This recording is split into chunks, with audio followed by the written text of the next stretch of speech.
सूर्य भेदन प्राणायामले नाभि सफा गर, यौगिक भावले मणिपुरमा सजगता भर। आजको सूत्र सूर्य भेदन प्राणायाम। त्यो प्रकाशलाई भेदन गर्ने, प्रकाशलाई अतिक्रमण गर्ने, प्रकाशले ओतपोत गराउने प्राणायाम। यो प्राणायामले नाभि केन्द्र सफा गर भनेको छ। सूर्य भेदन प्राणायामले नाभि सफा गर। नाभि अथवा मणिपुर चक्र, नाभि मणिपुर चक्र अथवा मणिहरूको पुर, प्रकाशको पुर, अग्नि केन्द्र। मणिपुरलाई, नाभिलाई अग्नि केन्द्र पनि भनिन्छ, जसबाट ताप उत्पन्न हुन्छ, पुरै शरीरमा ऊर्जा दिने, ताप उत्पन्न गर्ने, खाना पचाउने मूल केन्द्र नाभि केन्द्र। यसलाई सूर्यभेदी प्राणायामले मात्रै सक्रिय राख्न सक्छ, क्रियाशील बनाउन सक्छ। अरू प्राणायामले नाभि केन्द्रलाई सफा गर्न समय लाग्छ, तर सूर्य भेदन प्राणायामले छिटोभन्दा छिटो नाभि केन्द्रलाई सफा गर्छ, किनभने दुईटैको गुण मिल्छ। सूर्य भेदन प्राणायाम अग्निको प्रतीक अथवा सूर्यको प्रतीक हो। यसले शरीरमा ताप उत्पन्न गराउँछ। प्राणायाम मात्रले ताप उत्पन्न गराउँछ। कसरी उत्पन्न गराउँछ? सूर्य भेदन प्राणायामले सीधा सीधा मणिपुर चक्र अथवा नाभि केन्द्रलाई सक्रिय बनाउँछ। त्यसकारणले अतिरिक्त ताप उत्पन्न हुन्छ। कहिलेकाहीँ सूर्य भेदन प्राणायाम गर्दा गर्दै शरीरमा खलखल पसिना आउन सक्छ। जाडो महिनामा पनि पसिना आउन सक्छ। यति ताप उत्पन्न गर्ने सामर्थ्य राख्छ सूर्य भेदन प्राणायामले। र यो प्राणायाम नियमित गर्ने हो भने हाम्रो नाभि केन्द्र सक्रिय रहन्छ र यसबाट अनगिन्ती फाइदाहरू हुन्छन्। जस्तो खानाको अपचको समस्या समाधान हुन्छ, पाचन प्रणाली बलियो बनाउँछ। सबैभन्दा पहिला त अनुहारमा कान्ति बढ्छ र विशेष गरेर कफको र वातको बिमारीहरूको लागि त यो अमृत नै हो। कफको प्रकोप र वातको प्रकोपबाट यसले बचाउँछ। कसैको कफ वात असन्तुलित छ भने यो प्राणायाम गर्यो भने ठिक हुन्छ। तर पित्तको प्रकोप छ बढी भने यो प्राणायाम गर्न उपयुक्त हुँदैन। फेरि त्यसको लागि चन्द्रभेदन प्राणायाम गर्नुपर्छ। पित्तका बिमारीहरूले यो कुनै पनि प्राणायामको फरक फरक प्रभाव छ। कस्तो समस्या छ आफूलाई त्यो अनुसारको समाधान खोज्नुपर्छ। त्यो अनुसारका विधिहरू छन्, विधि खोज्नुपर्छ। सबै प्राणायाम सबैको लागि होइन, कुनै पनि विधि सबैको लागि हुनै सक्दैन। मानिसको प्रकृति फरक छ, स्वभाव फरक छ, शरीरको अवस्था फरक छ। एउटा कुराले मलाई ठिक भयो भन्दैमा सारा दुनियाँलाई त्यही कुराले ठिक हुन्छ भन्ने जरुरी छैन। त्यसकारण आफूलाई के गर्दा ठिक भयो त्यसको विश्लेषण आफैले गर्नुपर्छ, परीक्षण आफैले गर्नुपर्छ र जे ठिक हुन्छ त्यसलाई अनुसरण गर्ने, जे ठिक भएन उसलाई छोडिदिने। र यो सूर्य भेदन प्राणायामको अनगिन्ती फाइदाहरू छन्, तर केही बेफाइदाहरू पनि छन्। जस्तो पित्तको प्रकोप भएको व्यक्तिले यो विधि नगर्दा राम्रो हुन्छ। जसको हाई ब्लड प्रेसरको समस्या छ, उच्च रक्तचापको समस्या हुने व्यक्तिले यो विधि नगर्दा राम्रो हुन्छ, गर्न आवश्यक छैन। उसले चन्द्रभेदन प्राणायाम गर्नु राम्रो हुन्छ शरीरको लागि। अब यो चाहिँ अलिकति विचार गर्नुपर्छ। तर ध्यानको लागि यो अत्यन्तै शुभ छ। विशेष गरेर मणिपुर चक्रमा ध्यान गर्नेहरूको लागि, मणिपुर केन्द्रलाई सक्रिय बनाउनेहरूको लागि यो शुभ छ। त्यसकारण यसमा सबभन्दा पहिलो आजको सूत्रले सिधा मणिपुर केन्द्रलाई नै छोएको छ। यसले भन्छ सूर्य भेदन प्राणायामले नाभि सफा गर। सबभन्दा पहिला तिम्रो नाभि सफा गर, किनभने नाभि मूल हो। नाभि सर्वाधिक महत्त्वपूर्ण शरीरको अङ्ग हो। किनभने हामी जन्मनुभन्दा पहिला नाभिबाटै खाना लिन्थ्यौँ। आमाको गर्भमा रहँदाखेरि हाम्रो मुख नाभि नै हो। नाभि अत्यन्तै महत्त्वपूर्ण छ। त्यसैले यो नाभि केन्द्र सफा हुनुपर्छ।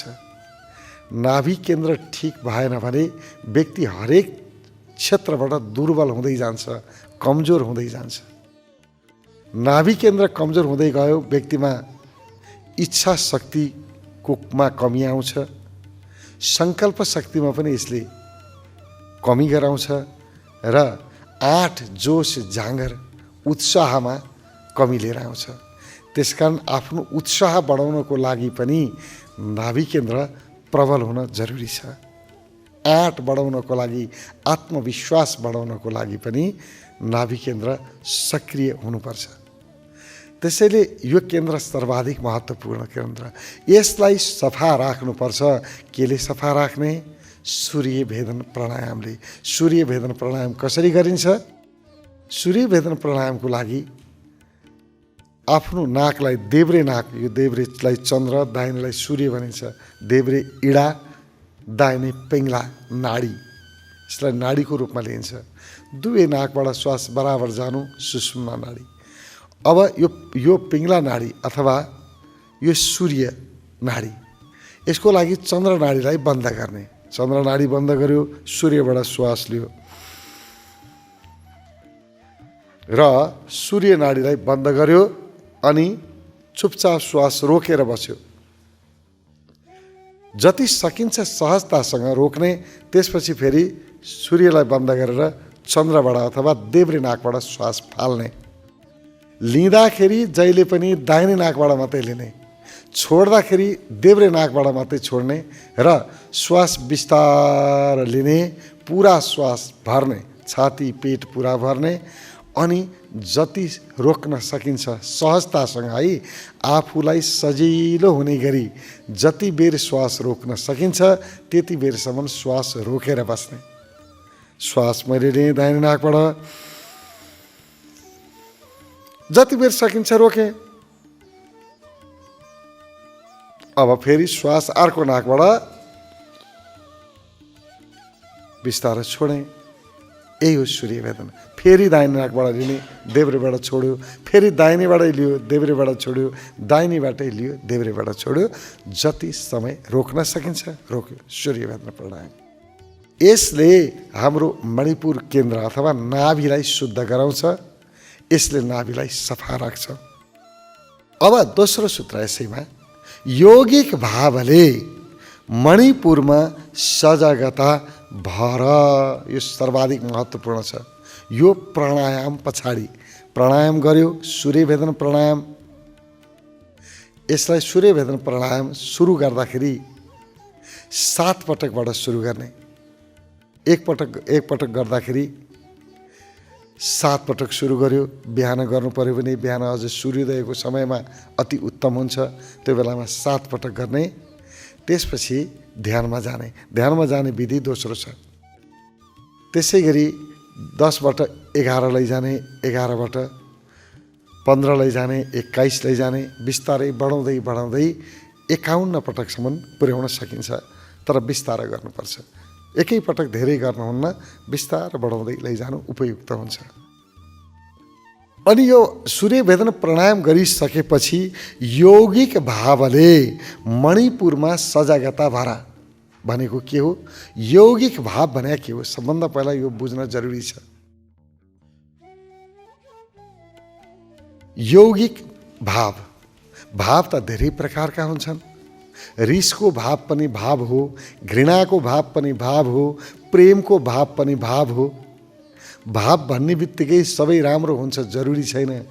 यौगिक भावको अर्थ हुन्छ आनन्दपूर्ण भाव। यहाँ प्रेमको कुरा पनि छैन, घृणाको कुरा पनि छैन, या रिसको आवेगको कुरा भावको कुरा छैन।